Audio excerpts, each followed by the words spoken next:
Assalamualaikum dan selamat sejahtera. Okey, kita berjumpa lagi dengan main puli ni, ataupun kita panggil dia sebagai harmonic damper atau harmonic balancer ni.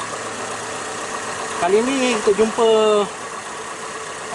puli ni bukan sebab belt, tapi sebab masalah tak boleh nak setting ignition timing, ataupun maksud lain masalah kita tak boleh nak setting distributor. Sebab bila nak setting distributor, kita kena tembak turning light dekat puli ni. Isu dia, bila saya tembak turning light dekat kawasan tu, tak nampak dia punya marking puli. Jadi saya cari, saya jumpa dia duduk dekat belakang sini.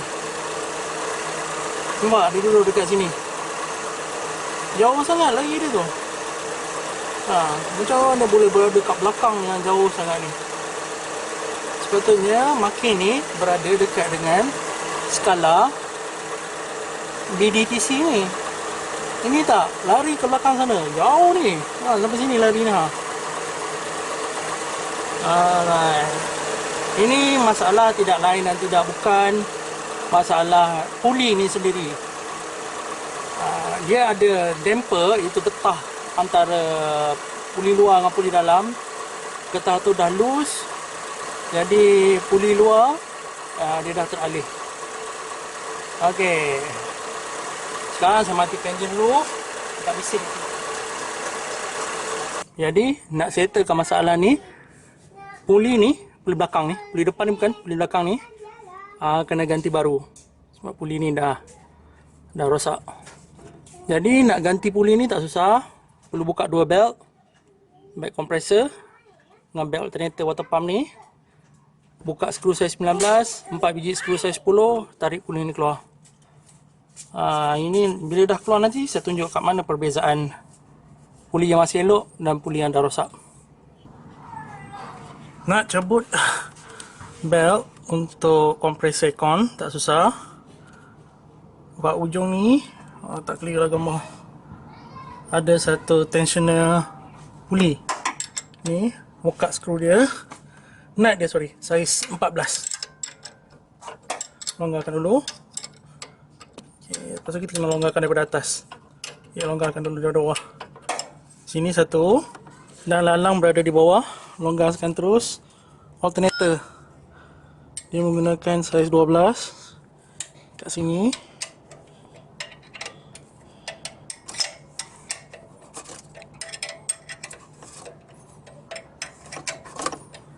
Dan kat sini longgarkan tensioner dia.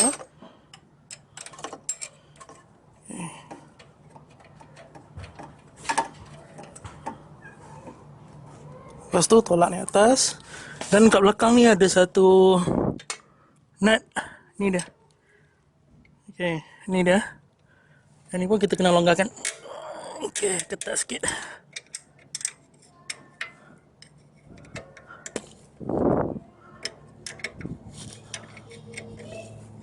Ini untuk longgarkan alternator. Jadi sekarang alternator ni boleh tolak. Ini longgar lah belt ni. Alternator ni kita tolak naik, belt ni akan jadi longgar dan boleh cabut.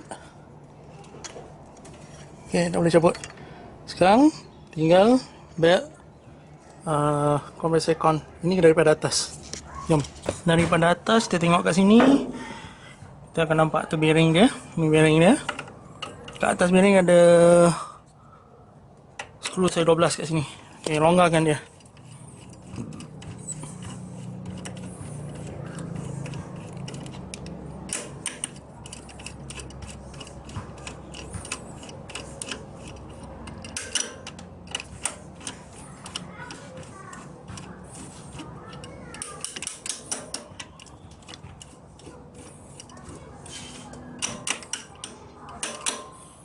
Okey, kita kembali ke bawah. Belt dah jadi longgar, so boleh tarik keluar. Jadi, dua-dua belt dah tercabut. Okey, tak apa, letak sini dulu. Sekarang nak buka puli 19 dengan 10.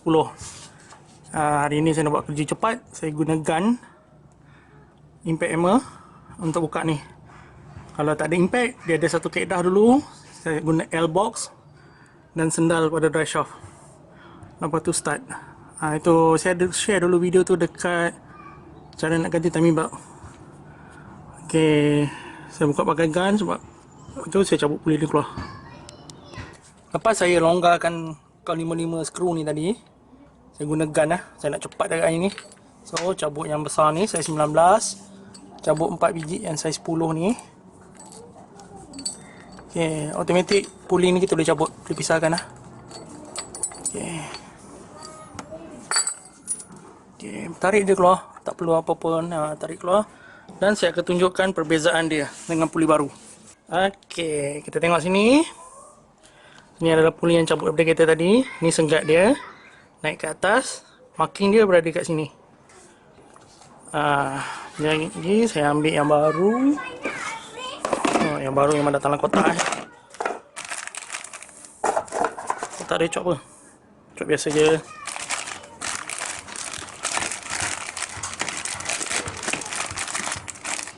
Plastik pun koyak sekejap.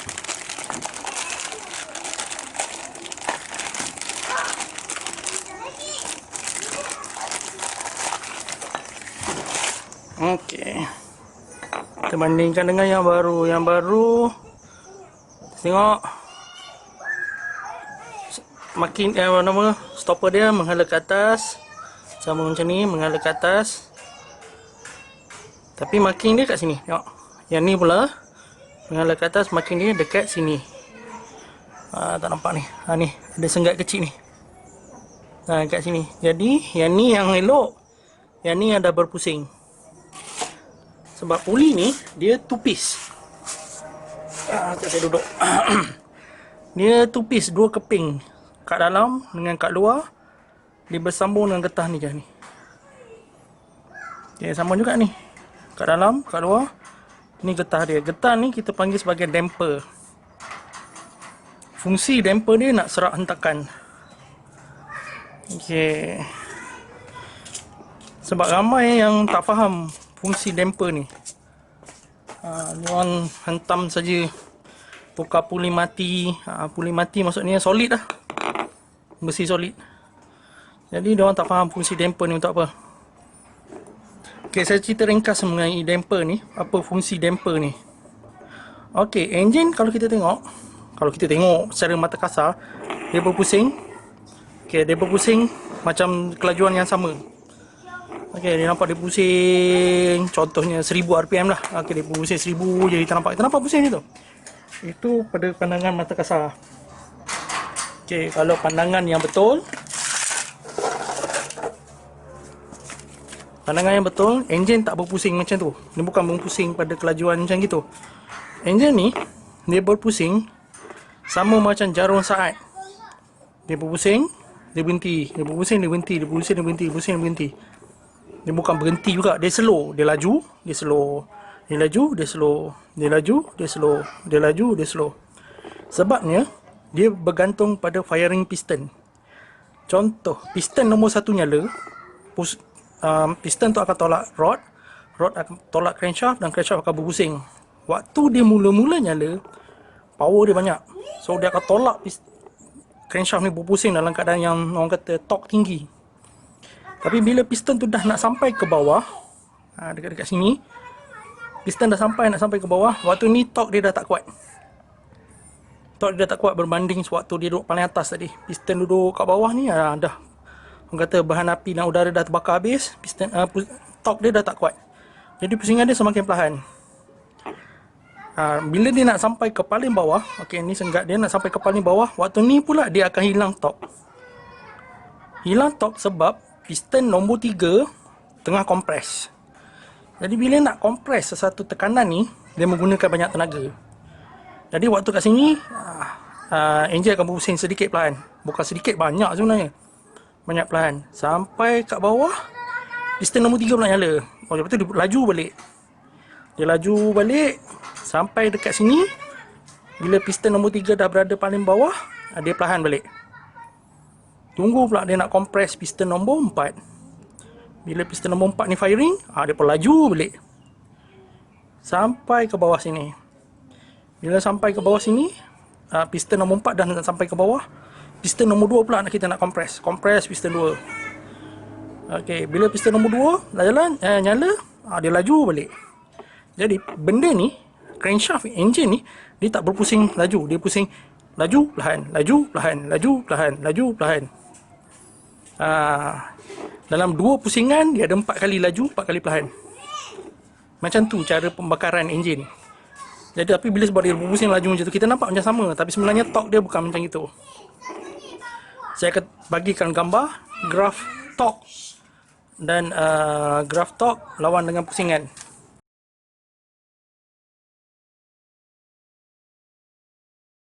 Jadi puli ni function dia sebab waktu dia laju, puli ni akan bersambung dengan alternator, bersambung dengan kompresor, bersambung dengan water pump, bersambung dengan pump power steering. So benda-benda tu dia tak nak terima enjin ni yang bergerak laju perlahan, laju perlahan, laju perlahan, laju perlahan tadi. So getah ni yang tukar damper, tukar serap dia supaya puli luar ni berpusing laju saja, dia tak ada laju perlahan, laju perlahan. Dia macam spring lah function dia untuk serap gagaran. Yang kedua, sebab tu kita on aircon. Okey, enjin ni berpusing pada 1000 RPM. Contoh, tiba-tiba kompresor kick in. Kita on kompresor kick in. Waktu mula-mula kompresor kick in, dia akan tersentak. Tap, dia sentak. Yalah, dia akan sentak belt, dia akan sentak semualah barang ni. Jadi damper ni yang akan serap setakan tu. Damper ni macam mounting engine function, dia akan serap sentakan. So, sentakan tu tak akan sampai ke crankshaft. So, crankshaft ni tak ada sentak. Sentak hanya berlaku pada puli luar. Begitu juga dengan alternator. Alternator dia on off. On off, on off, on off. Sewaktu dia on, dia akan jadi berat. Sewaktu dia off, dia jadi ringan. Jadi berat ringan tu, belt ni pun akan jadi tegang kendur. So, sentakan dia tu tak akan sampai kepada crankshaft. Hanya dekat puli luar saja. Sama seperti pump power steering. Waktu kita pusing steering, dia akan jadi berat. Waktu kita lepas steering, dia akan jadi ringan. So, waktu berat ringan tu, belt tu akan jadi tegang kendur. Sentakan tu tak akan sampai kat crankshaft. Jadi damper ni ada function dia, bukan main suka-suka je dia letak getah kat sini. Sentakan yang paling kuat kompresor aircon lah. Alright. Jadi dua hala, sentakan daripada crankshaft nak pergi ke puli luar, nak pergi ke komponen. Sentakan daripada komponen nak pergi ke puli dalam, nak pergi ke crankshaft balik. So dua-dua akan terhalang oleh damper ni. Sama seperti mounting engine lah. Gagaran daripada enjin tak akan sampai ke body sebab kat tengah-tengah dia ada getah mounting engine. Okey, dah bercerita panjang pasal puli ni. So sekarang proses nak pasang balik. Pasang balik lebih kurang macam buka tadi lah, cuma reverse. Pasang balik. Let's go. Okey, kita pasang balik puli. Sini ada point, dipanggil lock ni, ataupun alignment dia punya fit pin ni. Masuk kat sini. Masuk dekat sini. Okey. Lepas tu ni agak susah sikit buat kerja tangan ni. Dekat sini pun akan ada lock, pin lock ni. Sengat dia. So pun masuk dekat sini. Okey. Lepas tu masukkan washer last. Sini pun ada satu. Ni yang kecil ni. Masuk pun dekat sini. Ini susah sikit buat kerja tangan ni.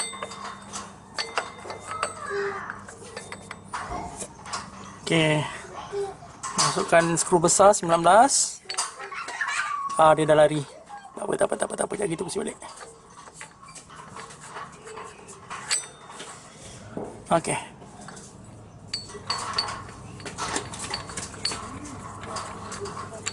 Ini ketatkan tangan dulu. Lepas tu masukkan size 10. Okey. Lepas tu ketatkan dengan gun. Nak pakai gun, saya kena pakai dua tangan. Okey. Lepas ketatkan dengan gun ni, kita pasang balik belt dia. Yang ni boleh pakai gun. Yang 10 ni jangan. Yang 10 ni ikat dengan spanner biasa. Pakai top range lebih kurang dalam 15 Newton. Kita pasang balik belt alternator. Okay, susah sikit nak pegang tangan satu dengan nak masukkan belt ni. Agak cabaran sikit. Okay, saya kena letak dulu. Alright, sorry tadi kena letak sebab perlu dua tangan. Jadi belt ni dah pasang. Nampak tak ni, dah gelap, hari dah gelap. Kemudian belt kompresor kon. Okay.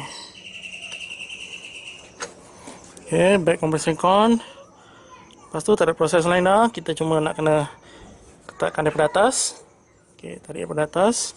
Sini pula ketatkan dekat sini. Okay. Tak nak tarik balik.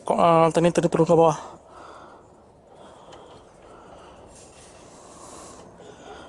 Saya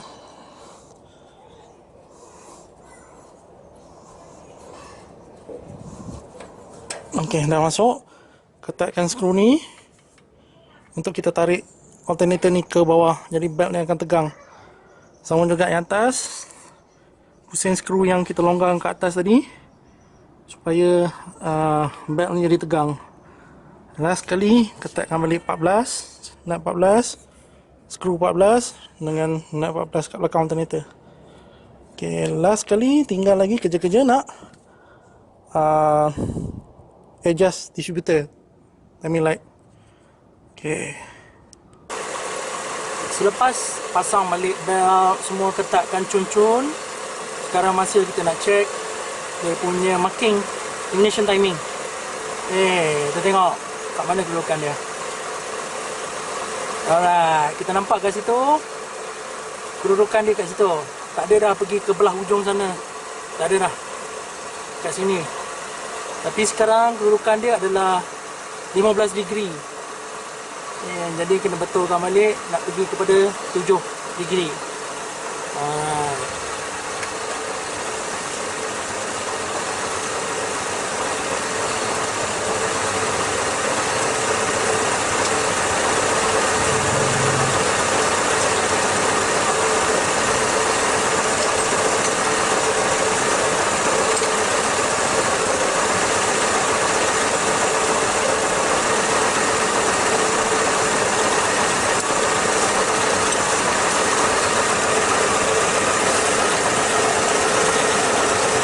Banyak.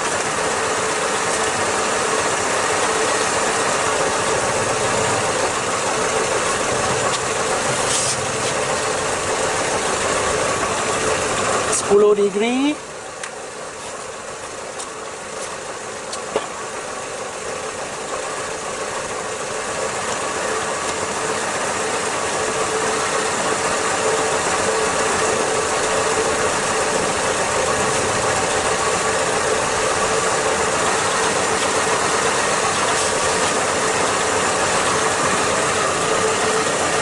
Lima degree. Berapa yang pula?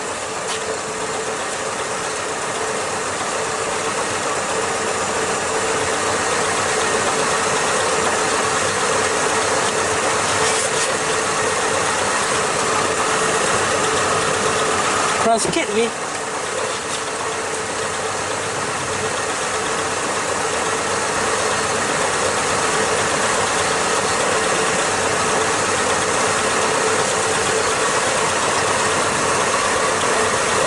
Okay, lebih kurang.